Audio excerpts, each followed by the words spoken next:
What's up, y'all, and welcome to the greatest podcast ever, Above the Rim, with Dwight Howard, where we hear no evil, see no evil, and speak no evil. We got a crazy episode today. I got my man Mu Real in the building, and we also got a special guest today, y'all. This man has been all over the place, but mainly in Gil's Arena, if you know what I'm saying. He got his own shows on Netflix. He also had a show, still got it, I said had, but he had a crazy show that I used to love watching. Anyway, we're going to talk about it later on the show. Give it up, y'all, for Josiah Johnson! What? Appreciate you. He bringing that energy, bro. I love it. I love the intro. Gotta bring the energy on the show. You gotta give him a gift for I do have a gift for him, but I had to give him a big shout out. Okay. I'm cutting and getting gifts. I love it. Yeah, his show actually is one of my all-time favorite shows to watch. Yeah. So just for that, I got the gift.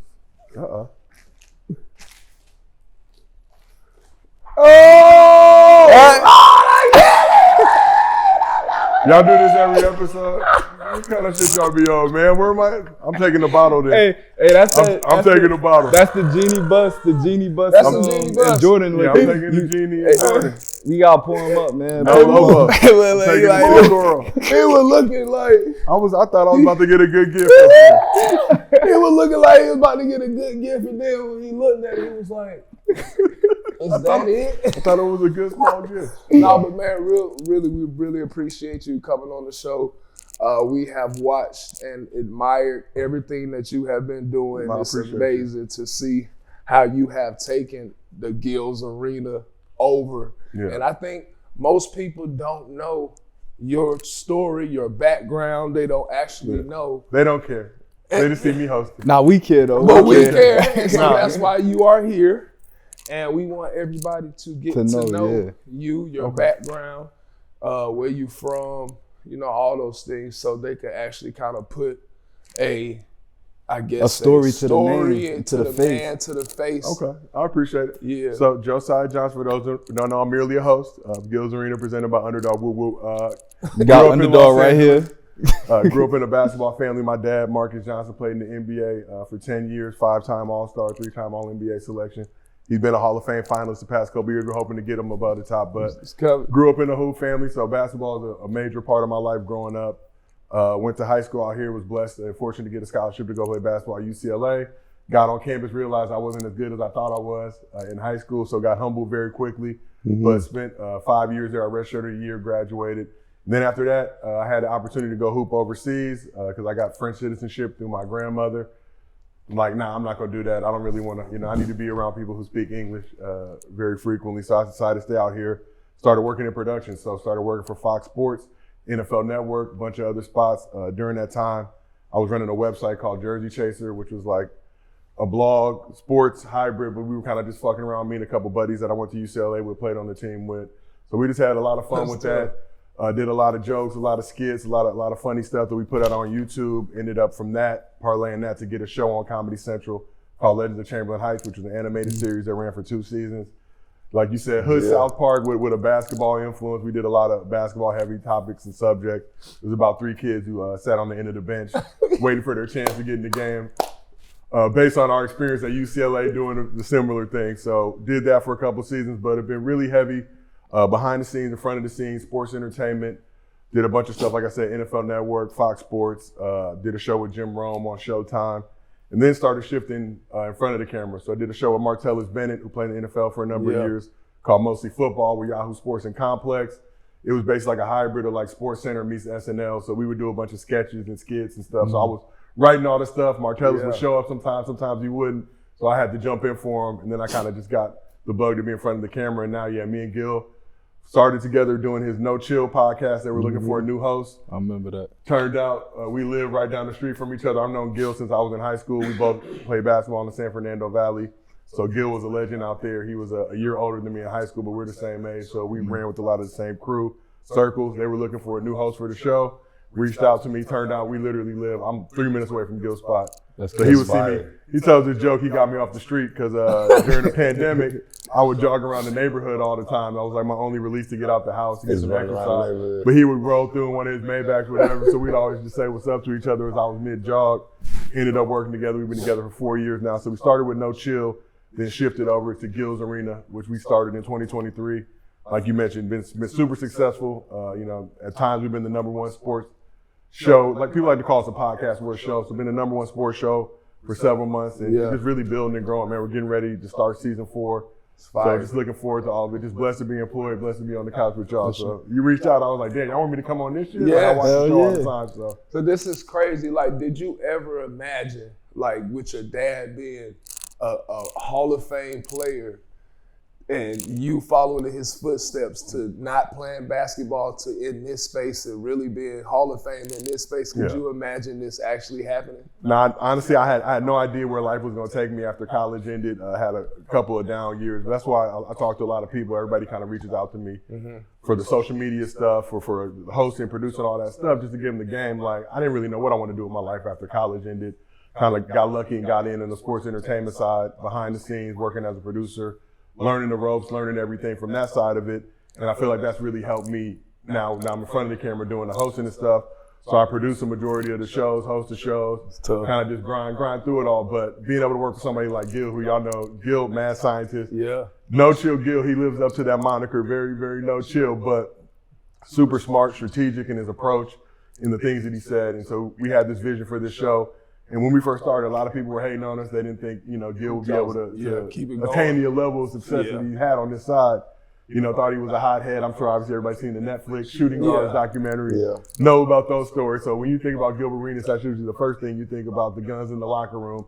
But he's been super smart, super strategic, really put us all on and gave us an opportunity to really flourish.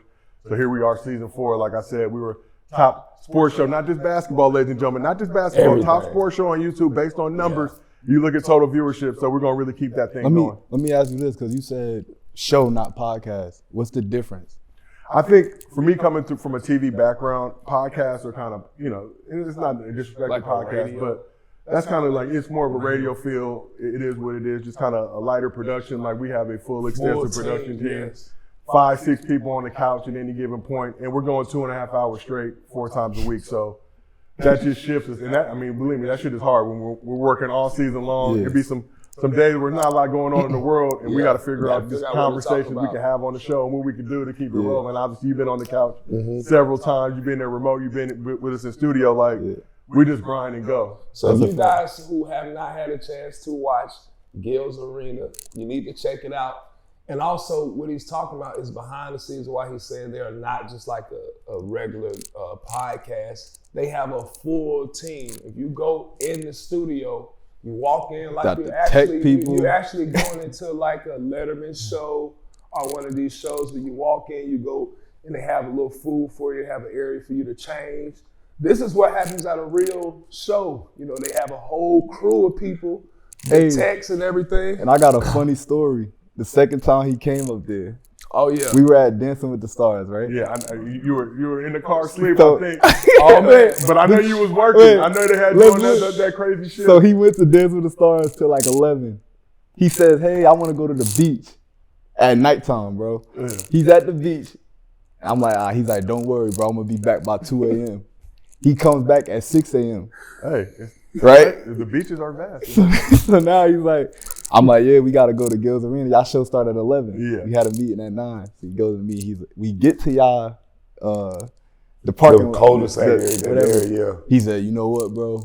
Let's go back, bro. I got to sleep. Yeah. I said, go back. But your producer hit us up. Yeah. We see you guys outside. Yeah. I literally roll up. I see you. I'm like, yeah, no, he looked like he had a long one. So. Man, oh yes. It's even funnier because I'm like, bro, they already saw you on the camera, bro. It's too late. So now Gil's texting. Everyone's texting. He goes to the neighbor's house next door and sits on their step. Yeah. The neighbor's like, who are you? Dwight Howard sitting on my steps? No, really? He's like, shh.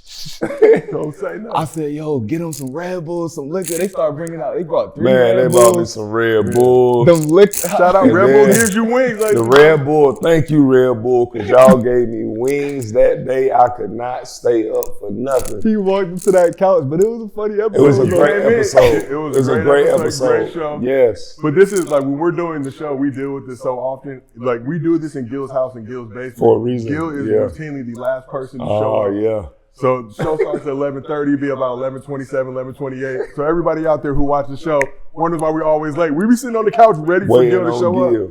Where Gil at? Y'all seen Gil today? Yeah, I mean, I just seen him. He just came through, but yeah, he'll pull up. But we're in his house. But what's so crazy is, when people talk about Gil, like you said, their first mind goes to what happened. For me, it's never been like that. Yeah. When I see Gil, I see a artist. And sometimes people see it as being crazy. And for me, that's okay, because you gotta have a level of crazy to get to succeed in this world. Yeah. And so I see what he's doing as, man, I'm gonna do whatever I can.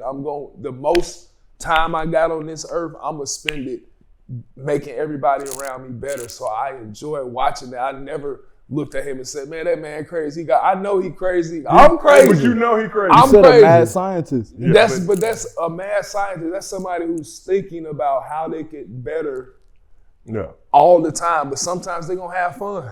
They're gonna make some creations that's crazy. He showed us his notebook. He had like all the plans of Gil's Arena. He had the mat. So he has the little notebook, right? So he used to have the little notebook. Now that we've expanded, he got the big notebook. But he's in there, anything. So how the show usually breaks down is I'm up late at night, so I watch all the games. I'm up till like 1 a.m., 2 a.m., building out like a shell of the rundown for the show the next day. Because Gil wakes up at 4:30 You an in the morning. executive producer of the show, right? Executive producer. So when Gil, by the time I go to bed, I know Gil will be up in a couple hours. I want him to be able to go through, and he'll literally just go through meticulously and figure out ways really to piss people off. They call it rage baiting, but he can frame things and say things in a certain way. Yeah. When he's having an argument, when you hear it first and you'll be like, no, man, ain't no way that. But then he'll really make you think, and it's like, oh, damn, listen to what he said. Listen to how he worded it. He was getting so mad on our show. I think Dwight, he was talking about how Jordan was the GOAT, right? Yeah. And I'm like, don't pay him no mind. He said yesterday LeBron was the GOAT. And Gil was like, exactly. I just be saying shit. Remember we was talking to Gil. We was like, yo, the Shade Room got you all over, with the African clip stuff. Yeah. And he was like, bro, I sent that to the Shade Room. And he showed like, he's like, I made the clip in CapCut. I'm like, damn, he really on his shit. So a lot of people in this world, right, are afraid of being canceled or afraid of whatever comes with whatever you say. Gil does not give a fuck. There'll be times Gil's not on the internet like that. He's on YouTube streaming, but he's gotten active on Twitter now. So when we first started, I'd be like, man, they packing you up on Twitter right now for the South Sudan stuff or whatever. He's like, shit, I'm not looking at that stuff. He's like, good though. He enjoys. He just really living. Yeah, but when you meet, Gil, and obviously you know him. You meet him. He's a good dude, man. Yeah, He's he very hard. is. He likes to fuck around a lot. He's definitely batshit But crazy. he's been this way his whole life, and that's the way that's why I love him so much as a person, because it's like they say most people be changing when they get in this type of room, in this type of situation. But no, he's been doing this his whole life. He's been joking on people. But also he's been the hardest worker. Yeah. You know what I'm saying? So this is why I enjoyed my time with him, even though it was short, even though it was at like the tail end of his career and stuff like that. It was a different Gil than the Hibachi and Age of Zero and all but that. I played with him then too. In the Olympics. And I watched him hibachi everyone before so he you were started. there when he ended up getting cut or leaving the team, Yes, right? I was there. I watched it, and it really hurt me because I was like, man, like he was my dog. I couldn't talk to a lot of people. Yeah. And then I see him get cut off the team, and he's crushing. I'm watching him and Joe Johnson going crazy. Let me ask y'all this, because I'll talk about players that got injured that could have had. Yeah. I say prime Gil before the injury was better than Derrick Rose before the injury. And people hate me for that. I don't know if I could go that far. 29, prime Gil, 29 a game. But Derrick Rose, 25. So Gil, we're the same age, but he's a year older than me in high school. So we both played in the Valley together. Thinking about Gil, you don't want to play the same night as him because they would come out with the paper the next day with the top scorers, and he's going for 50, 60. I'm putting up my little 30s, but if it's a non-Gil night, I could be the featured athlete on the front of the Daily News and the LA Times Valley edition. But Gil goes, they got the whole stat line, 60 and 20, and I'm just like, God damn, man. And then seeing him at Arizona as well. Arizona, I think, was the last player recruited on that squad. They had McDonald's All-Americans. Mm-hmm. He went to a small school in L.A. called Grant High School, not known for having any athletic, or basketball powerhouse by any stretch of the imagination. But he goes to Arizona, goes out there, cooks. They end up going to national championship game, losing to Duke. Yeah. So if you've known Gil, I remember first time I saw Gil, he was playing pump and run. I go to a random tournament, I think it was in like Riverside, Inland Empire. Walk into the gym, I'm like, who the fuck is this dude named Gilbert? You hear a nigga's name is Gilbert. I've told him this all the time. There's no respect there. I got a guard nigga named Gilbert. I'm not phased by that. Arenas. Gilbert Arenas. Like my dad tells this story because he would always read the papers and collect my cutouts. But he's like, who's this Mexican dude over here? Gilbert Arenas. This Mexican dude. over here. Whole time it's a black lion. You just see the name. It's like, who's this Mexican dude out here balling in the valley, putting up 40 a game or whatever. But see Gil in the gym, just going coast to coast, doing all types of crazy stuff. And then I started my high school career at Crenshaw High. So I told Gil this story. He was a sophomore, came in, first round of the playoffs. They were the 16th seed. Crenshaw was the 1 seed. Mm-hmm. Dude had 40 points in 3 quarters, ended up getting hurt, I think, end of the third quarter. So Crenshaw notorious for this full court press called Rover. Like Rover, they're getting 30, 40 steals in this press. 30, 40 turnovers a game. They trap you the whole time, full court, in a 32-minute high school game. This dude Gil going coast to coast, breaking the whole press. By himself. Easy. I'm watching this dude this dude is unbelievable, right? I've never seen anybody handle this press the way he's handling it. But they got smacked by like 30, but he had him in the he killed. So who you choosing? Who am I choosing? Prime. See, that's not fair to Gilbert, and it's not fair to D Rose. Prime D Rose is MVP. No shade to Gilbert. That's I not think fair Gilbert to could have got one. MVP that year. Gilbert had. See, that's not fair because Gilbert cold. He's a cold scorer. I think D Rose. Who went further as far as D Rose went to the finals or close to that year Eastern Conference. I think Gil never got out of the second round if I'm not mistaken. So I think that's where people are gonna look at it from the basketball play. But as far as skill set, impact on the game. As far as skill set, man, I watched Gilbert destroy. You played against Rose. You played everybody. With Gil. I'm saying I watched him destroy everybody. So it's hard to judge because if you're talking about impact playing, D Rose had a bigger impact. But I feel like skill-wise, I gotta go with. I think Gil was so skilled. Yeah. Like that's what I'm saying. Derrick Rose was athletic. Yeah. Of course, he was skilled too. But I think he wasn't skilled as Gilbert. And I'm not just saying that because you pay me, Gil, but Gil's ability to get buckets, he earned Hibachi, he earned the Agent Zero nickname, the monikers. But I think his problem was he's playing in Washington, which is not. It's not a good. So you're not. But you see him come into Staples and drop 60 on the Lakers. Some of that on Kobe, not all of it. We talked a lot. They shifted Kobe over to him in the second half. Some was on like Smush and some of the other guys out there, but Kobe. When we were in the Olympics and he was mad about leaving, I said, "Oh, he finna come back and go crazy," and he did it. He said it too. I remember him talking about it. I'm gonna give you 50. I remember him talking about it. And I was like, he finna do it too. Like, and it's cold to see. But I want to go back to like your childhood, growing up and stuff like that.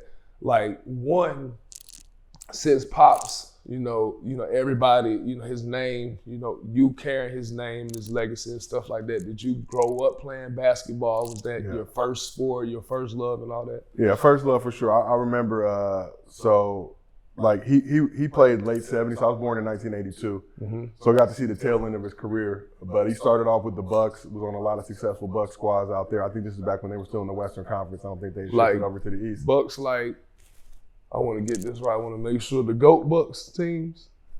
Like before Kareem and all that. So after Kareem, you said before? After. I'm fucking up. But after Kareem, so he was there from like 77 to 83, 84. Ended up getting traded to the Clippers. Mm-hmm. So this was the Clippers under Donald Sterling.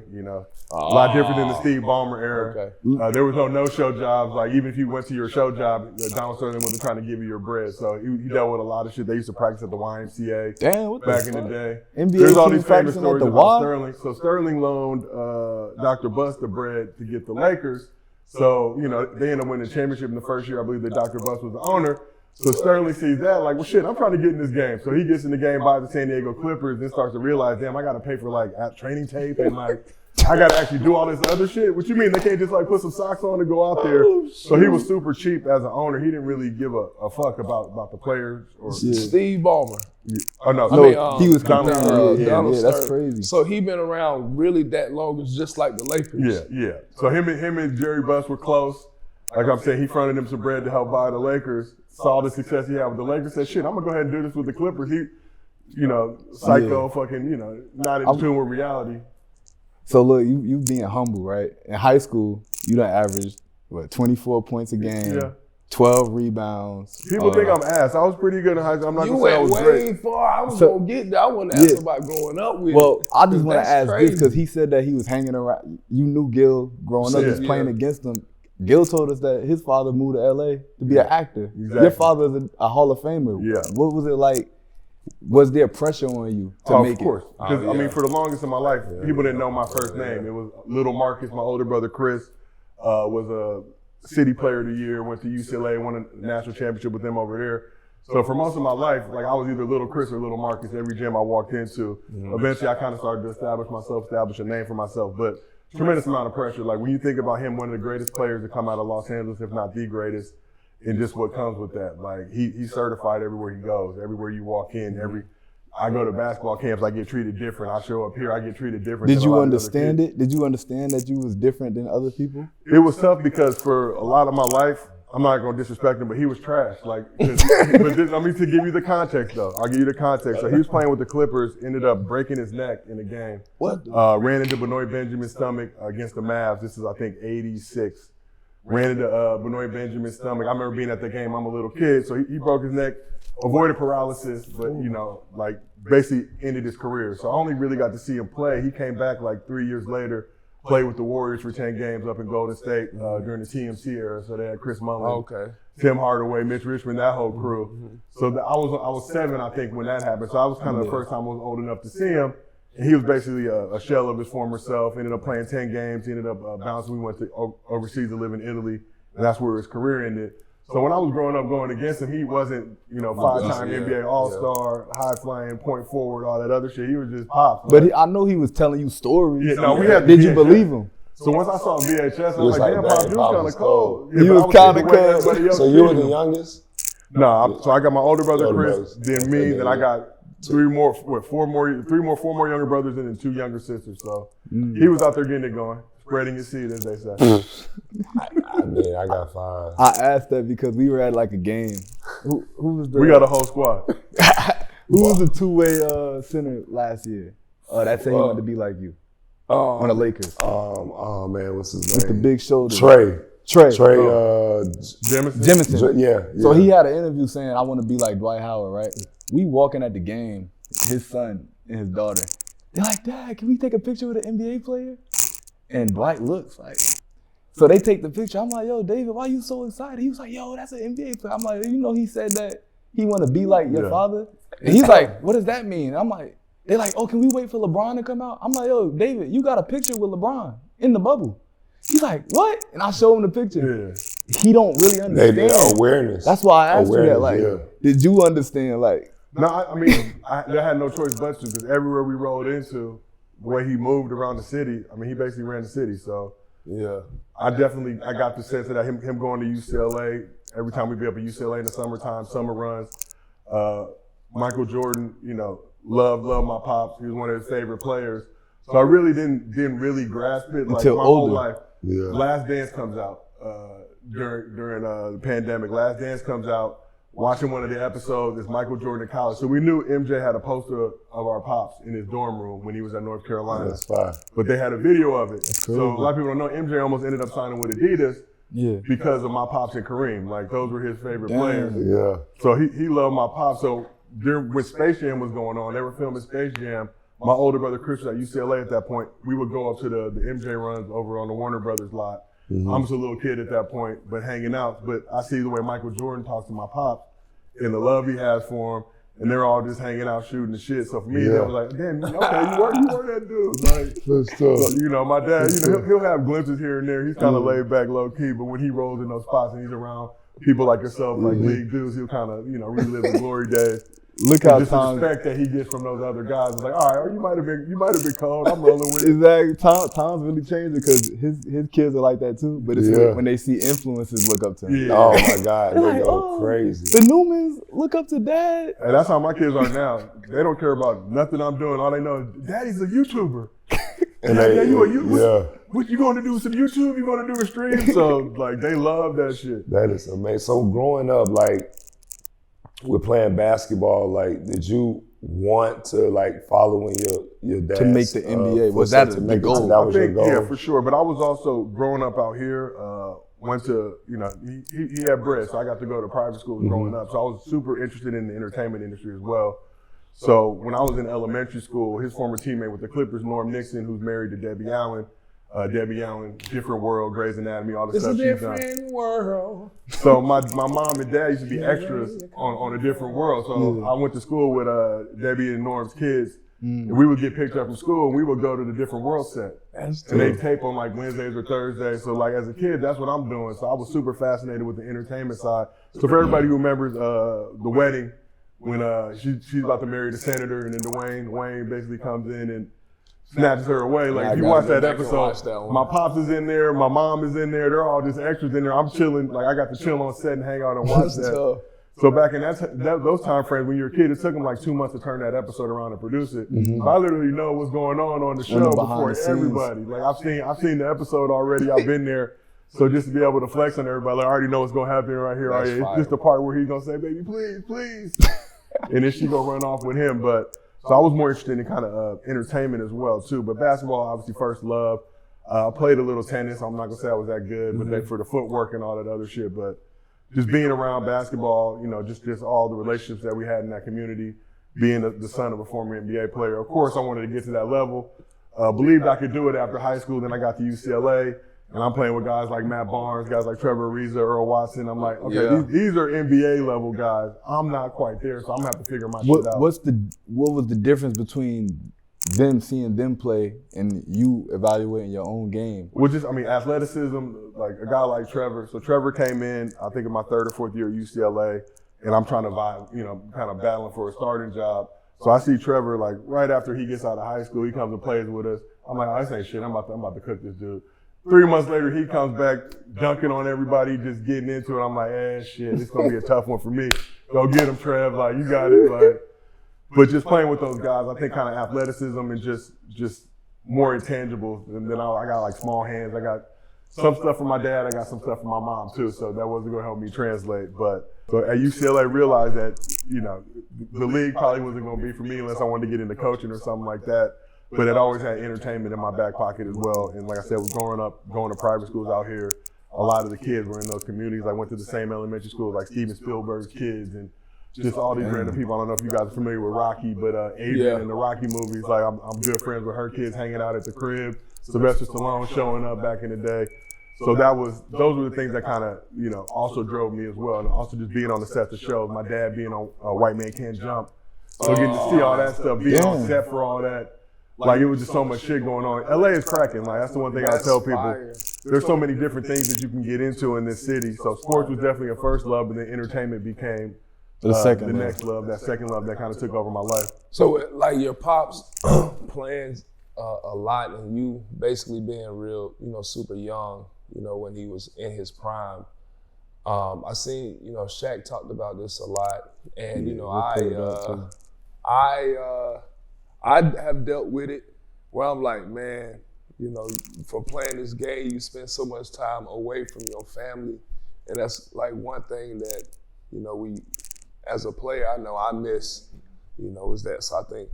Yeah, this was a clip that just came out. Actually, I got invited to try out for the Kings.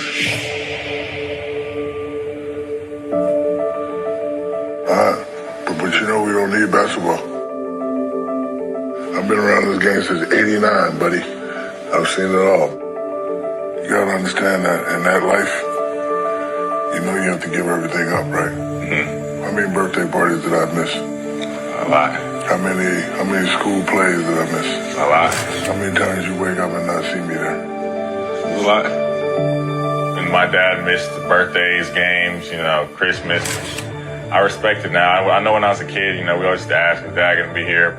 We kind of knew that, okay, he's playing basketball, he's busy. I know every NBA player who has a family misses a lot of things that they wish they could go to. Are you ready to live that life? Because if you want to be great, my man, you gotta sacrifice everything. Yeah, I wanted to ask you how you felt, you know, growing up. Like, was there times that you felt? Yeah, for sure. So he'll be candid about this stuff too. He was getting turned up. I'm sure you guys hear about the 70s, 80s, the things they had cracking back then. They were getting after it. You know, disco era into the 80s and the epidemics and the stuff were going on, the stuff that plagued the league at that point. So he was out a lot, and it was tough. And for a long time, like for us, like our relationship was all just sports related. So I knew the only way that I could fuck with him or show him the pain that I had was to not be good at basketball. So if I'm not training, I'm not doing whatever, I know that's the only way I could really get to him. So we've talked about it too. There'd be points where like, you know, for all the times you wasn't there for all the shit that we wanted you there for, yeah, I'm not gonna try as hard this game, you know, and wasn't cognizant of it as much as a kid, but I knew that's the way I could fuck you. I could push your buttons to get you back for how I felt about those situations when you're not here, or when you are here, you're not your full self. My pops is very open about this. He's been sober for over 20 years now, really gotten his life together, and we have like an incredible relationship now. And just to be able to see the real side of him, because I think we all got a lot of our game and ism. Like he was a basketball player, but he was always interested in acting, entertainment, writing scripts, doing all types of stuff behind the scenes. So he was living kind of both those worlds. So like even the entertainment bug I got from him. He still works for the Bucks now, commentating games, analysts and stuff. Yeah. So me, my older brother, we all have that urge to do that stuff too. So just for him, just being like an artist, like he was in college hosting radio shows and doing a bunch of other stuff, and always just interested in the film game and industry and things like that. So, what about for you? I know you always talk about like NBA.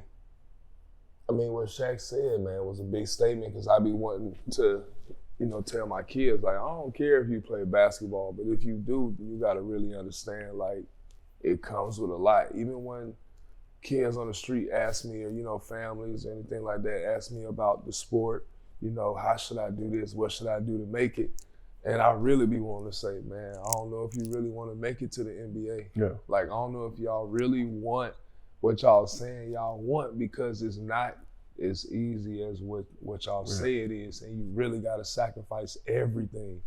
And so for me, when I be talking to my kids about it, like my son, he's a giant. He's 11, but he got crazy big hands. Bigger than mine. Big feet. And so it's like, man, I want him to play. Naturally, you'll be like, I want him to play basketball. He started off in soccer. Yeah, he started out playing soccer. Then he done played football. He done played all these different sports. And I don't think he really got the passion for the sports like that. So it's like, man, do I really want to push him for a while? I was like, do I push him, or do I just let him be? But he got to do something, so I got to get him out. Yeah. But, you know, that thing that, you know, with being away from your family, missing like events, and because I got to work and I got to do things like that, you know, that as the athlete side of me, I'm like, man, if I could trade all that stuff in and just be with my family and kids and all that stuff, I would do that. But I had to sacrifice this to be one of the greatest. It's like either or. It's like, hey, it's like we all have our Thanos moment and we don't realize it, you know what I'm saying? So, you know, looking back on it as a father now, I'm like, dang, man, I wish I didn't have to do all this to get to the top. Yeah. But hell, this was what I was passionate at. This is what was driving me my whole life. And then now I got these kids. They are my drive, but hell, I can't stop being what I am. You know what I'm saying? So it's this struggle, this constant mental struggle and stuff like that. Now as an older man, like I just be wanting to be with my wife and my kids all day. I don't be wanting to do nothing else, but then at the same time, I still have to be a provider, a nurturer, take care of my family and stuff like that. So from your perspective, you being in that life, do you have advice for future NBA fathers and stuff and how to handle it. And kids too, because you dealt with it. Like, 'cause Yeah. my kids are probably listening. It's hard, but that's the thing in life, man. It's hard, so you got to make time and carve it out. Like you said, you're missing Christmases, you're missing Thanksgivings, you're missing New Year's. There's so much stuff, birthdays, holidays, all that type of stuff. But really maximize and take advantage of the, I'm watching Starting Five on Netflix, and I see James Harden with his son and kind of prioritizing just those moments that you do have. So really taking advantage of it. Because like, I got 2 kids now, and I'm the same boat as you. Whatever y'all want to do, I don't give a fuck what it is. They're doing soccer, baseball, basketball, whatever we want to do. If you want to do it, we're going to have to do it a certain way. Yeah. I'm going to be tough on you the same way my pops was tough on me. Yeah. Sometimes I'm going to take it too far, and that just is what it is. But ultimately, it's because I love you and I actually believe that you can do this. So I don't know shit about baseball. My kids like baseball. I'm going to learn it. I'm going to get you there. We're doing it. We're going to be on the field. We're going to do it all the way. I'm going to see what these kids are doing that are good, how much they're practicing, and we're going to have to double it. It's kind of that Kobe mentality. We're going to have to double it. So we can get to where they're at, and then we're gonna keep doubling it so we can pass them. But if you want to do it, you got to do it. And it's gonna be times I'm hard on you. So the advice I would give, even for NBA fathers, is really make that time, because the shit goes by quick. It goes by so fast, man. And I think my dad, I'm not gonna speak for him, but lives in a lot of regret for all these kind of moments and years he let go by, kind of focusing on himself. And we all got to be selfish to a certain extent. But once you introduce other people in this world and you have that responsibility as a man, as a father, you want to be there for your kids as much as possible and let them know how loved they are. Do you think that, and I know this could sound like a conspiracy to some people, do you think that the system was kind of created to keep everyone separate? Like, as far as they would consider the NBA as a job. So all these things are jobs, right? Working at the mail office, Uber, whatever you're doing is considered a job. All these things are taking you away from your family and your time with your friends and yourself. So do you think these high-paying jobs or any job is a way to take you away from your loved ones? Do you consider that? I mean, it's like you literally work, right, to support your family, but in doing that, you don't lose time. Actually, time. Yeah. I mean, I think that's just the way the system works in general. Like you said, no matter what job you have, because yourself, you're an NBA player, you're away from your family. You got people that work, regular day jobs, but they got to work 2 jobs, night shifts, all that type of stuff just to make ends meet. So it's an unfortunate thing, but that's for whatever your vocation is, whatever you do for work or your profession, it's still finding that time and balancing it out. And me personally, I kind of had to learn this. Like literally, I'm at the baseball field 9 hours yesterday. Yeah. Because I got 2 kids. My little one has a game at 8:30. Yeah. I'm there. We do 2 hours there. I go home for a second. I'm right back up there because my older one's got practice. So we go 2.5 hours, 3 hours with that practice. But not even for my own kid, but for everybody else's kid. Because there's a lot of kids there whose parents are working, whatever. They just need somewhere with people that can be parental figures for them. And that's kind of like the communal aspect of everything. So it's being there for your kids, it's being there for other people's kids as well, and knowing and hoping and trusting that they'll be there for yours when that situation provides. Because I can't make every time I got to come do interviews with y'all, or I got to go fly back east, or we're doing stuff with Gil, that I can't be there for all those things. But knowing that they're being loved and supported by the people that are there, and then they know for me, when y'all at work, what y'all got to do, I'm on a business trip, whatever, you're going to trust, like, when your kid, I'm going to be just as hard on your kid as you are. Because I'm not going to let them slip. Like, you know what I mean? It's coming from a place of love, like, and understanding that. But that's the fucked up part about this side, right? They see somebody like yourself, oh man, you a Hall of Famer, NBA legend. What you got to complain about? You got millions of dollars in the bank. And it's like, well, I'm human at the end of the day, too. Yeah, like, a lot of people don't really understand that. And I've had, there's been times where, fans have been upset because I'm like, man, I'm sorry, I got to leave because I got my kids and my family. And then they're like, well, we're your fans, It's like I remember, because we was talking about fatherhood and stuff like that. I remember when I played in Orlando, I was literally signing autographs. I did a 6-hour signing event. It was only supposed to be 2 to 3 hours. Yeah. But I did extra because my line was so long, and we're in Orlando, so obviously all the fans wanted pictures and autographs. So we did this autograph signing at the Amway Arena, and I had to go get my son.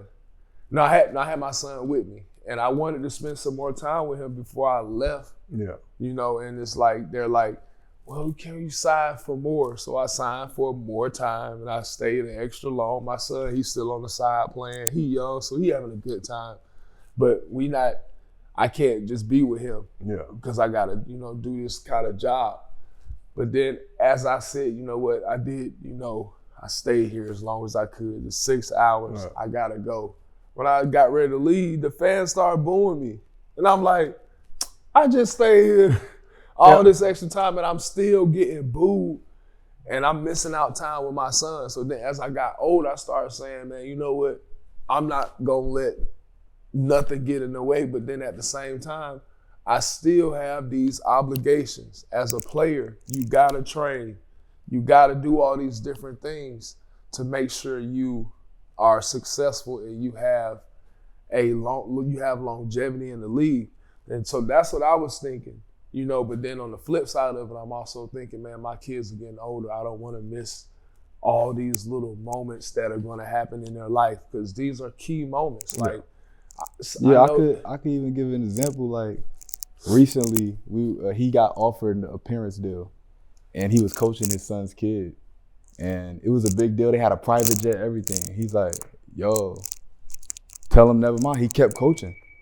Yeah. They had the private jet out. So I'm gonna be real with you. I'm nowhere near anywhere, and I never will be the level of fame, celebrity, and notoriety, all that stuff that your stuff had. But doing the show with Gil's Arena, and actually growing and seeing how much people love it, how much people tell. I'm walking around now, and people tell me how much they love the show. It's two things. One, for me, like seeing that with my pops, because he dealt with a lot of the same stuff.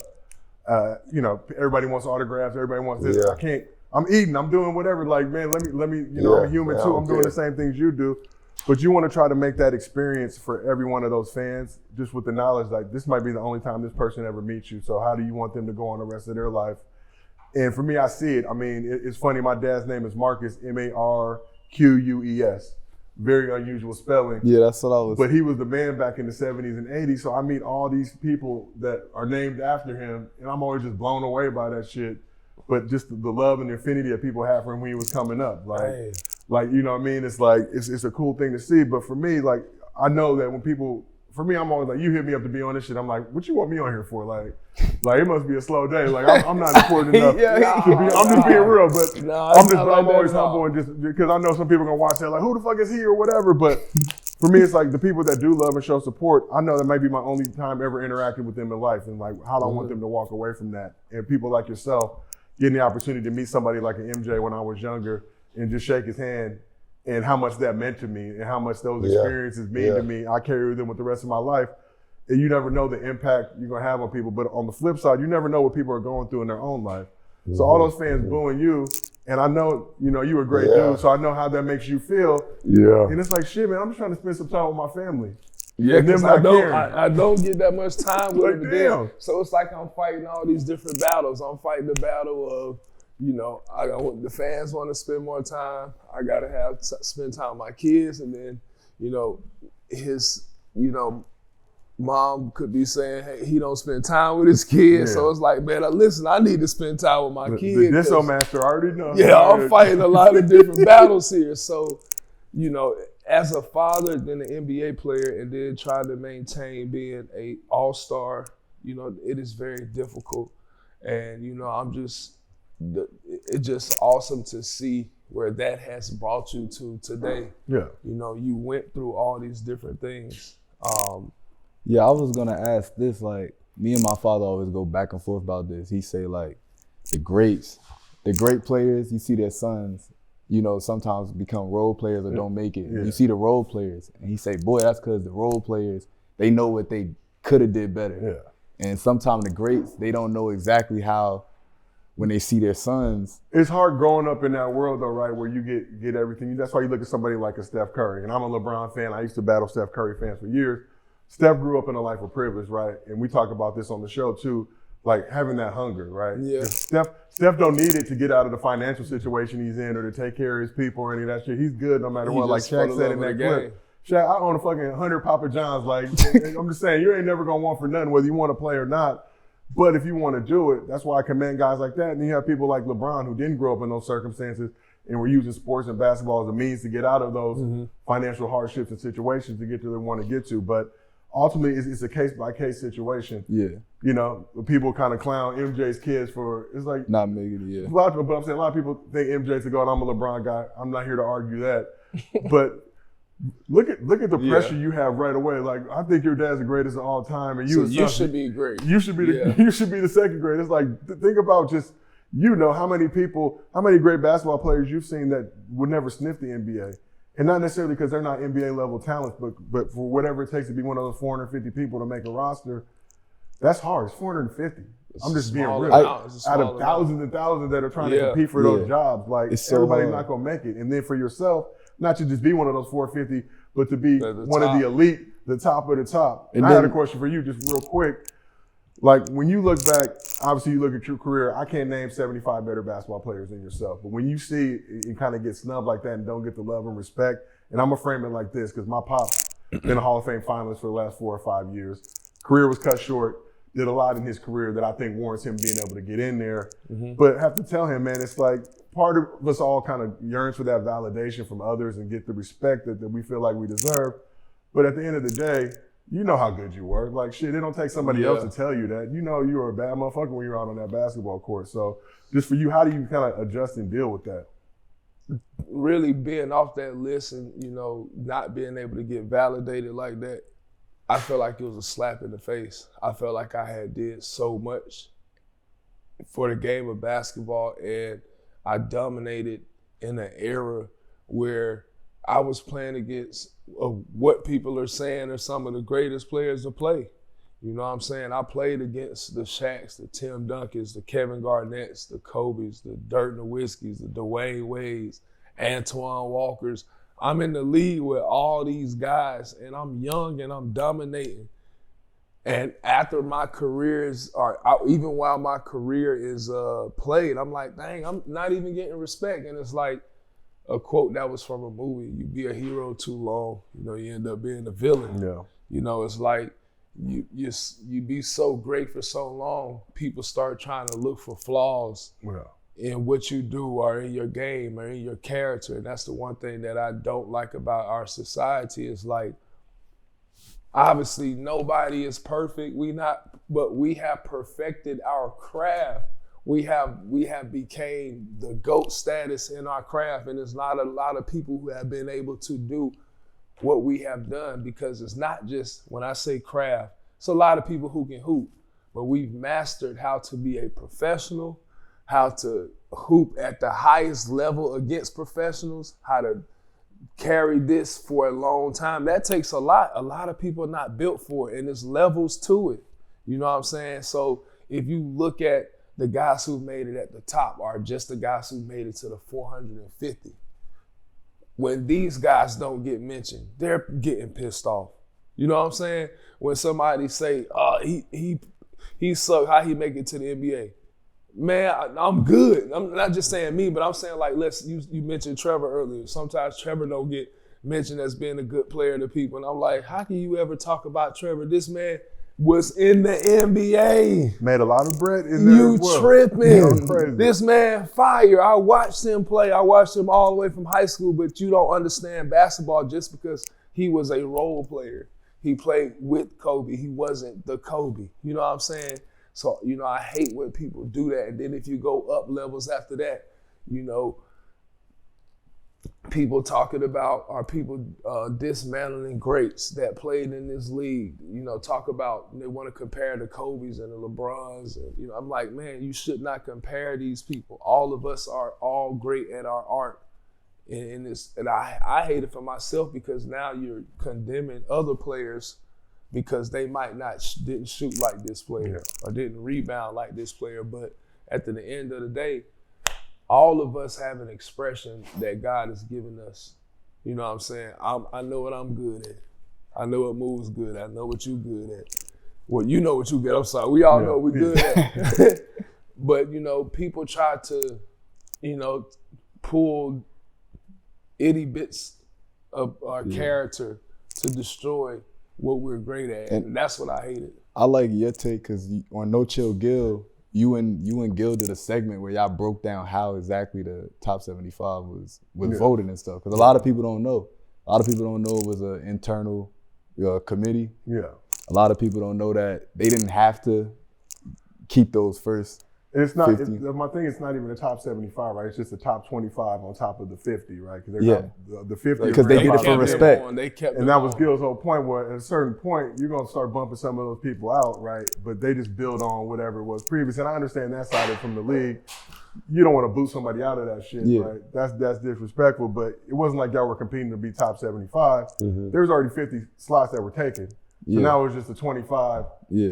In that past 25 years, they got the other 25. So it wasn't like we just saying, all right, we're starting at 0. Let's put the best 75 here. We're not considering anything else that previously happened. Because that's it. I mean, you look at like the Olympics, right? Somebody sets a world record in the 100 meters 20 years ago. That don't mean it's the same world record now. That don't take away from what they did then, but they've gotten pushed out. You was a host asking Gil the questions on that segment, and Gil gave his take. But personally, your take, who do you think he could have replaced that was on the list? I'm not gonna disrespect anybody from replacing, but I'm just gonna say if I'm making a list of 75, and we talk about the same thing when you put an all-star team together, right? If I'm making a list of 24, you can't tell me that this person or this person don't make that list, and everybody always say, well, who are you taking off? It's like, that's up for you to figure out. I'm just trying to show the respect because I watched you coming up. Even your story coming out of high school, how hard that is, right? I can only imagine being yourself 18 years old, now getting thrust into a situation where I'm supposed to come here and change a franchise and getting all this pressure of shit. I was just in high school. I was just at prom. Like, now I'm fucking grown-ass men. Fun, mid-30s, families. Rolling into those locker rooms, the same thing I tell Gil, like a lot of people don't grasp that. I think of like a Cooper Flag nowadays. Like you're going into this locker room with grown-ass men who are fighting for their lives right now. Everybody, we're not even thinking. You're right. I never even thought about that when I was young. I'm just coming in thinking about like being in high school too. You know what I'm saying? I got to make the squad. I just made the squad because I'm the number 1 pick. So now I made the team. That's how I'm thinking. So now I made the team. Now I got to make sure I solidify myself on the team. I ain't looking at nobody like I'm trying to take his spot or anything like that. I'm thinking about the people that's in the Raptors. Like, I'm trying to get up there. I want to be one of the But the greatest. person whose spot you're taking is definitely like, man, I ain't fucking with this dude. Yeah, that's what I'm saying. Cool. Yeah, I'm gonna be cool, but I'm not really. Because I'm coming from a small school situation where everybody is all about family. Love and family and all this stuff. I didn't really grasp the idea that that's survival. That somebody next to me could be like, man, this nigga trying to take my damn job, man. I got a smile in his face, but fuck this. You know what I'm saying? I didn't even understand that until I got to the league and all these different things. It's like, dang, man, I don't even know if I want to be a part of this because this ain't even me. Like, I don't want to ever be mad at somebody for making it. Maybe they just supposed to make it like this, you know what I'm saying? But dealing with all that stuff, you know, I'm like, man, I thank God I kept my mind because it's crazy. I'm just being real. That's the problem a lot of people face. You give somebody young who's not a customer experience of having that level of bread. Yeah. And how do you now keep getting to that second contract, that third contract, still having the love and desire? And we were talking earlier about being the sons or daughters of former NBA players, and how do you still keep that love when you literally got everything you needed? Like, I never wanted for anything. I'm gonna be real. Like, I got everything I wanted in life, but how do I still have that love to go in the gym when nobody telling me to do it, putting in that extra work? And I feel like even from sports to now what I'm doing now with the entertainment stuff, working with Gil, is having that drive. Like, that shit never goes away. Like, we want to be number 1. Like, that's the goal every day. Went to college with Matt Barnes. So I got all the love in the world for All the Smoke. Matt's my guy. Matt's put me on, giving me opportunities. But shit, we try to take y'all spot. Like, no disrespect. I want y'all to still succeed too, but we trying to come for that spot. Jeff Teague, same thing. Love those dudes. Love that whole crew. And I tell them the same thing, man. Like, iron sharpens iron. So we're competing against each other, right, for numbers and viewership. Same even coming on a show like this. But we can all still eat off this stuff. And hopefully, you know, us doing what we're doing to motivate y'all to try to come for our spot. Because I'm always looking in the rear view, seeing who's coming. And it's like, you know. That's what's going to keep you sharp. It's one thing I like about Gil. Like, he like you said, friendly competition. You know, he came and he put us on game. And he wasn't like trying to gatekeep or anything like that. But I was going to say, in your process of y'all building the show, what was the hardest and the best moments? Like, what's the hardest part of moderating? Hardest part of moderating, I'm sometimes on the couch with 5 other NBA players who all have big egos, right? All great dudes, but we're all competing for this 2.5 hours we're doing the show. Everybody wants to get their takes, gets their point across. And drinking. You know, sometimes they're getting turned up, as we tend to do. But just the arguments, right? Where for me, I got to kind of control. I've got a rundown. I got a schedule I need to keep. I think the cool thing about our show is this is something that we actually were cognizant of as we created it. Like, I came from a TV background. So TV background is very regimented, segmented. So if you're doing an hour TV show, it's 44 minutes of content. So I got an A block, a B block, a C block. So I got to figure out all my different stuff. So now if we go off the rails on one of those segments, it's going to impact something down the road. Because I only got 44 minutes in that hour block to get everything I need to get to. Our show, we go as long as we need. We basically go as long until somebody wants to tap out. Yeah. So we start at 11:30. There's times we don't finish till 2:30. Yeah. We don't take breaks. So if you got to use the bathroom, that's kind of the funny thing too, because we do sip a little bit on the show. You just get up and go. We got guests that come in sometimes, and I'll just be looking over at them because they're not used to it. Like, my mind and body's trained now. I can sit on that couch 4 or 5 hours and not have to go to the bathroom or do anything. He wasn't used to it. He like 2 hours show. The legs start shaking. Like, we could do 2 hours like it's nothing now, but from when we first started, something like, you got to go for 2. I'm like, shit, 2 hours? I'm staring at the clock the whole time. This feels like a practice. Like, goddamn. Yeah. But their legs start shaking when they got to go to the bathroom, and you kind of just see them until they finally break. It's like, no, you can get up and go. We free flowing. We're not tripping.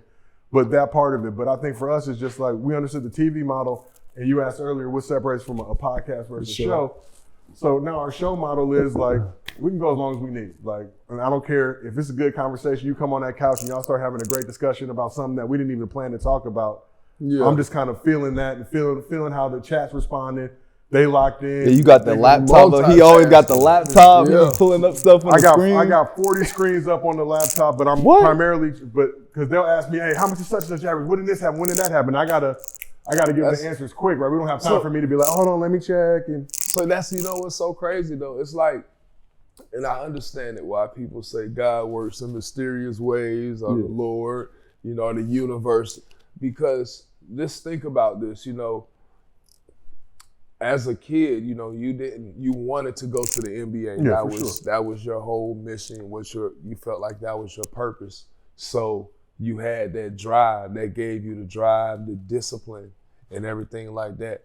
But we come to a point in all of our lives where we have to get humbled for wherever God, the universe, Allah, whoever you choose to believe, to tell you, hey, this is your purpose is this. But I've given you all these different things, or you have all these different tools inside you that you can use for this particular thing right here. Your pops, he loved acting. He loved doing film. He loved doing all these things. Analyzing and stuff like that, but he probably didn't get a chance to. So those things came to you. Yeah. Maybe you didn't have the basketball career. Yeah. But the stuff that he wasn't able to do with film and stuff like that, that's where you carried it on and stuff like that. He sparked the love. And I remember, funny, when he started doing the color commentary for basketball, when he was first getting into it, we would watch games and I would be the play-by-play guy. He would jump in and do his analyst stuff. Oh, that's crazy. White Man Can't Jump, which obviously everybody knows him now. Raymond, who robs the liquor store, I'm gonna go get my other gun, shoot everybody's ass. Obviously, everybody knows him from that now. But I'm reading that script with him when he's auditioning for that part. So we're running lines together. I'm probably 7, 8 years old at that point, but I got the whole script going through everything, just kind of learning that side of it. And then obviously had the show on Comedy Central, did another show with Ava DuVernay and my buddy Michael Starberry with Colin Kaepernick called Colin in Black and White. Mm-hmm. So writing scripts and now being in that world and sitting in a room with Ava while she rolls in and just, she running shit. And this is just how it goes. But like for me, it's like, all that different stuff, I feel like I was prepared. And this is the thing too, when you have that sports background, same thing with Gil's Arena, you have that sports background, we are competitive, right? Mm-hmm. Like we are here to win this shit. I'm not just here to be in the game. I'm not just here to, not an NPC. Like I'm trying to put up 30, for whatever. So if I'm hosting or moderating, I'm trying to put up 30 in my job as hosting and moderating. Mm-hmm. I want Gil to get buckets in his job. I want Rashad to get buckets in his role on the show. Brandon, Kenyon, Swaggy, all those people, Lexi, Cheryl, Swoops, like everybody come in, like I got to distribute. So that's why I think it's good for young children to really get into sports then, or to do something dealing with competition, only for when they get older, they'll have that, that understanding of teamwork, but also discipline. They'll see like, all right, it really takes a certain amount of discipline and energy and effort to really make it to a certain point in life. You know what I'm saying? So you took that same energy that you had for basketball once you realized that this wasn't going to be it, and you put it towards everything that you're doing now. And yes, it didn't come right away, like everything didn't happen as soon as you started doing it. Yeah, for sure. But the consistency, just like you had to learn with basketball, the discipline, all these things. Yes. I wanted to talk about that because you said 3 hours and y'all go 2 to 3 hours and y'all go like 4 times a week. Yeah. That's what I'm saying, but it's being locked in, being disciplined. So I'm doing that. I'm coaching, assistant coaching high school at a local school by my crib with a close classmate of mine who's the head coach over there. For me, I got to stay busy. Like if I don't do shit, then I'm gonna be lazy because I love not to do shit, right? More than probably anybody you know. I can sit at the crib and sleep all day and not be bothered at all, like be unproductive in the mud. But when I'm locked in doing this stuff, because when I'm doing that other stuff, it keeps my mind churning and thinking about, when I get home, I'm gonna watch all these games tonight, I'm gonna go through all these clips. Mm-hmm. And for me, it's that drive and passion of being an athlete, but also knowing how hard Gil works. Like Gil's ass, every time you look, I'm sure we can look on the phone right now, he's somewhere streaming on one of his different platforms doing some 2K, he at the rec, or he doing battle mode, or he doing any of his other stuff. So for me, I'm like, damn, I thought I worked hard. So I started working with him. I'm like, this motherfucker always working. He always hit me up, man, let's go live right now. Let's do this, let's do that. He did a podcast with us. We finished at 1 a.m. I wake up at 6 a.m. every day. Wake up at 6, he's streaming. He on the stick. Then we went to y'all pod. Yeah. And he went 11 to 3. Then he was like, all right, yo, I'm about to go stream again. I was like, damn, bro. He'll do the show till 3. He'll take a 45-minute nap, and then he'll be right back on. And it's funny because sometimes he'll be on the show, and he'll lose his voice. And I'm like, dog, you just went like 12 hours straight of just talking. But if there's somewhere to stream, he's going to do it. If it's some clip he can make, some content he can make. We was watching him jump in. Remember when he jumped in the pool from his going crazy watching the game? I wanted to ask, has it ever been a time on the couch where it got too much, like the arguments, and you had to come in? We had a time last season, Kenyon and Swaggy. And Kenyon. You remember that? They got into it. So this funny story. So they got into it. They going back and forth arguing, but you can tell. Like, what was the subject? Oh, you don't even know. But it's funny, man. I was just watching the clip. I got so much stuff in my head, but they're just going back and forth. But Swaggy basically like, man, you can't always be trying to punk people. Woo, woo, woo. Kenyon going back at him. But the funny shit is, we got to shuttle into the show. So these two dudes got to ride the shuttle together. So Gil basically, like, it gets too turned up. Gil's like, man, cut the show, end the show. Oh. So they end the show, but they got to ride back in the shuttle together right after. And I mean, just those two dudes, big personalities. And y'all cut the show right there? We ended the show. I think he just found it. Yeah, I mean, we can watch it. We're talking about this man legacy over here, and you fucking being disrespectful, nigga. This is Gil's Arena presented by Underdog. Look the same age, so it's You want to make a joke, ain't shit funny right now, nigga. keep talking about Pop. Ain't shit funny. Oh, yeah. Y'all talking about Pop? It was Pop. Everything ain't nobody want to see that dumb ass shit you showing, nigga. Don't be scared to look this way. Like, scared, nigga. I'm over here. Yeah, the dumb ass nigga over here trying to conduct the motherfucking show, and you over here just constantly. Talk. We're trying to, nigga. Shut the fuck up. Damn, I don't have to shut up. I'm Why niggas talking? You do, I didn't say nothing. He said something. Shut the fuck up. I don't have to shut up. You the one niggas can hear. Ain't nobody hear him. Shut up. Now Ain't nobody hear him. Shut up. I'm never gonna shut up. Sorry, Pop. You can Pop a smoke list. Pop, thank you for the basketball, guys. Can we get a little smoke for Pop? Hey. Pop with the basketball. Man, for no reason. Nigga, we're trying to have a real conversation. He got his leg on it. Nigga, I don't have to shut up. Shut Man, up. I didn't say nothing. Don't tell me. Fucking child, shut up sometimes. Swaggy, Nigga, shut up. we're showing love to Greg Nigga, don't Popovich. fucking say shut up. Hey, man, that's the end of the show. We are showing love. We're trying to show love. Show love to Greg Popovich. I'm talking to you, directly to you. Stop talking to me like that. All right. Talking to you, nigga. All right. And I'm You ain't one talking to him, talking to you, nigga. And I'm gonna keep talking, nigga. In the show. Enough, gentlemen. Enough. Well, this has been Hit the button. another episode of Gil's Arena presented by Underdog. We will see y'all next week. Crazy as fuck. Now, in hindsight, yeah, we were talking about Pop because Pop obviously just announced his retirement. but there was something earlier in the show, so they're showing each other stuff on their phone. Yeah. And how it is, like if you talking and you can see over here, but the camera's on you, but you can see out the corner of your eye that they're not paying attention. So Kenyon obviously strong-willed, like like chill the fuck out. But so we cut the show. We're all like, damn, they about to throw hands. Like what's going down? But they got to ride the shuttle together. So they ride the shuttle together, talk it out. They end up being cool. Oh, that's funny. So I think that's the cool thing about. I never even seen Nick like that. He always smiling. Yeah, but like they get into it a lot. So, but that's the cool thing about our show. Like there'll be tension sometimes, but everybody really rocks with each other, respects each other. So, and that's what Gil said. The hard part about a live show, it's all live. I can't even edit it. Can't edit. So I know Swaggy just did the show. Are you going to do it next with Special Forces? No. He talked about it? Did he talk to y'all about it? We've been running the clips and looking at it.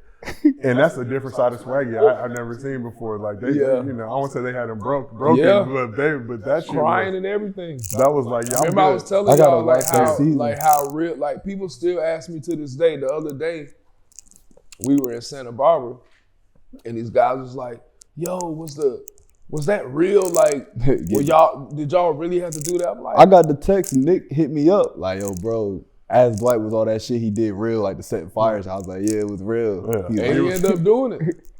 A lot of people, I've been getting like mixed reviews from a lot of athletes. A lot of athletes are saying, like most of them are saying, man, I might try it, but I don't know some stuff. But I'm like, well, see, that's the thing about the show.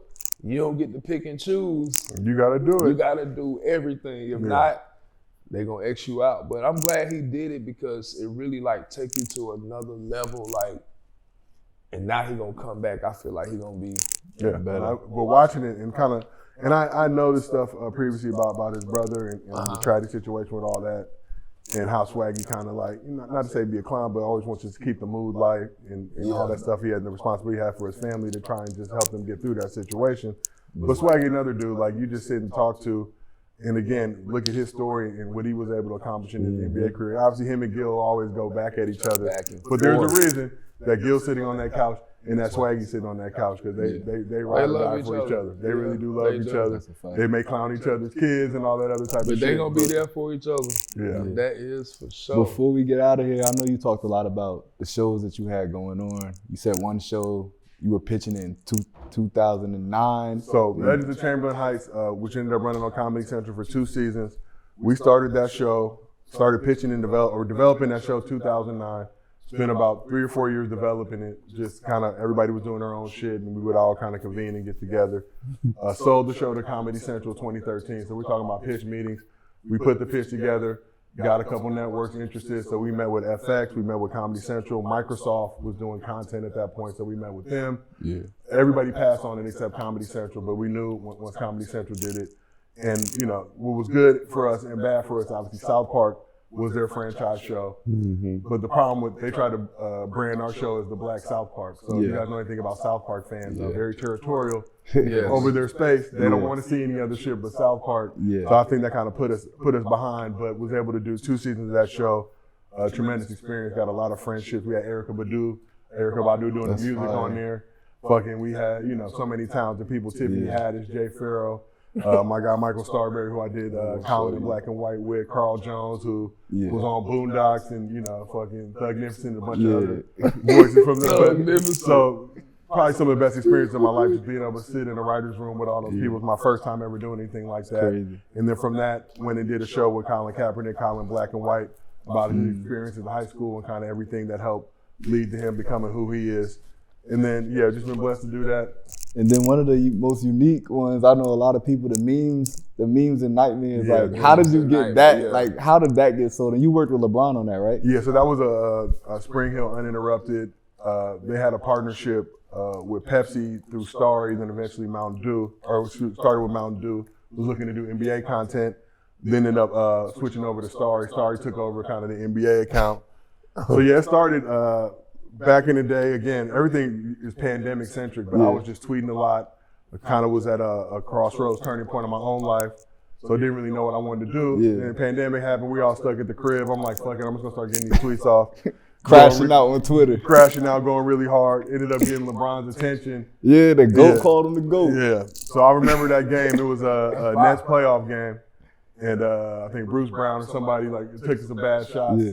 And so I put a tweet up from Harlem Nights, basically like, stop shooting that shit. So a couple minutes later, I get hit up by Kyle Long, who played in the NFL, Chris Long, Howie Long's son. But he's like, yeah, you got the LeBron love. I'm like, what you talking about, man? I didn't even see it. Then I go back and look. I had to double check, like, wait, did he really just hit me? And they ended up following me.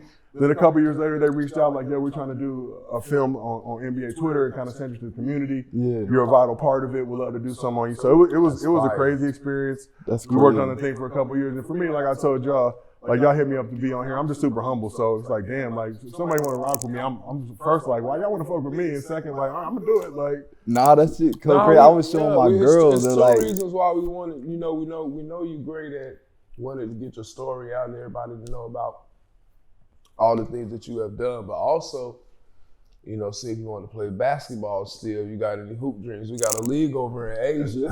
Where y'all on that? Taiwan? Where you all over Asia. Okay. We got our own league. You got to select. I see your clips out there on the boat and doing all that shit. Oh yeah, pull up some of the. But you know how much of a fan I am of your game, and I will stand on this. Lakers don't win that championship in the bubble without you locking up Jokic. Like, people get so mad about it. That's why I stopped talking about it, because they be like, man, you ain't do nothing to Jokic. That's just what people be saying. Yeah. So I just for us LeBron Lakers fans watching that moment, and this is it's like a Jokic villain origin story, like, because he went on to obviously just be dominant. But every time Lakers be getting their asses busted by the Nuggets as of late, I'm like, man, bring the White ass over here. I think you got one more in you. It's a mental edge, but for some reason, you come in the game and he would see you, he'd become a different player. He would be a different player. Because you was punking him, you was going at him, like you wasn't worried about none of that other shit. And I got all the respect for Jokic in the world, but we all have those people that it don't matter, and it might be the most random human being. I got somebody that, like, I'm unstoppable until this one person is just. But now there's one person. Oh, fuck. We all got that person who's our arch nemesis. But yeah, we just had MPJ up there, and he said, like, I asked him, like, how was Jokic really feeling? He was like, yo, like, Jokic said that he never really had no problems with anyone. But he said that was the first time. But he said not just because of Dwight, but it was because they had team. So many bigs. We had a lot of people on them. You had, but when Dwight was in the game, I'm just being real. I was like, oh, we got this. It was the energy was different. The energy was different. Speaking of that, how do you, before we get out of here, how do you feel about Russell going to the Kings? I'm a UCLA guy, so I've known Russ for a long time. Always been a huge fan of Russ. Feel like he's got a lot of negativity surrounding him, but this is a guy who averaged 4 triple-doubles in 4 different seasons in his career. It's a guy who's a former MVP. It's a guy who really loves the game. That's so crazy. So it started in OKC, obviously a situation with him and KD, but for everybody who knows Russ, knows his background, knows his story, Russ is that dude. Russ is coming in. I'm not trying to play second fiddle to anybody. So as much love as KD got, and I think KD's one of the greatest players of all time, Russ is coming in like, no, I want my shine too. I want my shine too. Yeah. Like, I'm good too. And you would see it because, during those games, but, basically like, he ain't all that. Like, I can do it too type of thing. But for me to see Russ, it's tough. You never want to have your career ended by somebody else, right? So for him to be able to have this opportunity, I know it's a non-guaranteed contract, but just to see him smiling, happy. Yeah. Him still playing at a high level with the Nuggets, and Jokic obviously won him on that squad last year, and them advancing the playoffs. Aaron Gordon don't get hurt. Maybe it's a different situation. They might fuck around and win another chip. But to see Russ still in that situation and being able to hoop. Still being able to hoop. Yeah, fellow Bruins, Zach LaVine, DeMar DeRozan, who's this guy. You seen him at the pop out. Yeah. Kendrick on stage, Crip walking with each other. Like, that's. For me, I know he's in a good spot and a good place. They just asked him, like, they were like, are you planning on retire? He's like, come on, yo. But like, number 18, what you think about that? That's a fire number. What? The number 18 he got. You're 18. He got a new number this year. Yeah, you're 18, Russ. And sometimes you just need to change the scenery. And I saw the clip at the end of preseason when they were trying to get him to sign the Lakers jerseys, and he wasn't having it. He didn't. And everybody was clowning him for that from the Lakers side, but he did end up signing autographs for those kids. And how do you feel about that? I think his experience, and it was tough for me as a Westbrook fan, people don't grasp. He's getting to come home. I don't know what went on behind the scenes or whatever, but I do know he got out there. But the whole Westbrook moniker and all that other type of shit, he's a human being. I don't want to say he's sensitive, he's passionate, right? He don't want his name played with like none of us do. So if you think of it from that lens, this is a homecoming for him. He grew up in LA. Kobe, he's his favorite player. Grew up idolizing Kobe to now be on that team and that franchise and have the fans respond the way they did. I feel like he took a lot of the blame for those 2 years. I think a lot of that unwarranted because he was on the court more than other guys. And I also think from the standpoint, and it's tough because I'm a big Austin Reeves fan. You have Westbrook end up getting benched. And, you know, that's hard for any player, especially I'm an MVP. You know, I average triple-doubles 4 seasons in this league. And you do that. You bench me for and coming home is always crazy. Like when he went home, that's the first team that benched him. Atlanta. What was that like for you? Like going home? Man, I feel like I made that was the worst mistake.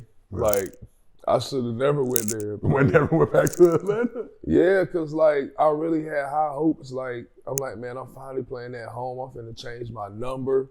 My number's number 8. 8. That's crazy. Yeah. And so I was like, man, I'm finna change my number. It's finna be a great season. And then they benched me. They changed how they wanted me to play. And it was like an adjustment period. So when I first got there, me playing with these type of guards, me playing with Paul Millsap, I think he wanted me to integrate me into the post and all these different things, but they already had a flow. And so, you know, I guess he wanted to change that up, and then I didn't play a lot, so he wanted to go into this open space. Do you think if you don't go there, you still would have been a starter throughout your career? Okay, I was in Washington, and then Charlotte. Charlotte, average 16 and 12. Then Atlanta. That's when you. Do you think if you don't go there, it's a different? But where would I have went, man? That could have been my last season. Wow. If I look at it, because I didn't have that many options at that time. Yeah. Because I had just left with Charlotte, Atlanta, Charlotte. Yeah. And it was Houston, Atlanta. But it was some reason I had. Houston was that last year in Houston was the first year you didn't make the All-Star team. Yes, and that was the year where I said something that everybody got upset about, and I feel like that was a big reason why I got I feel like that was one of the reasons why I got left out of top 75 and that I didn't really sign no big contracts after that. Yeah. It's because me tweeting something that had to do with a political thing. And I've been feeling like that ever since. You know, like if I didn't say that or if I never tweeted it, then I probably wouldn't have never got. But, you know, I can't take back what I said or change it. You know, I really felt that, you know, so that sucks. Keep moving forward in life, man. Yeah. Dang. That just gave me a tear, y'all out there. Going home, take us home. But no, y'all just got finished watching the greatest podcast ever, Above the Rim with Dwight Howard. I got my boy Mu Real in the building, and we got our special guest all the way from UCLA. All the way from UCLA. We got Josiah Johnson. Thank y'all for joining us today. Thank you for coming, man. Thank you so much for having me. Yeah, not Lil Marques. Not Lil Marques. Not Lil Marques no more. Josiah, baby. Watch Gil's Arena. Whoop, whoop.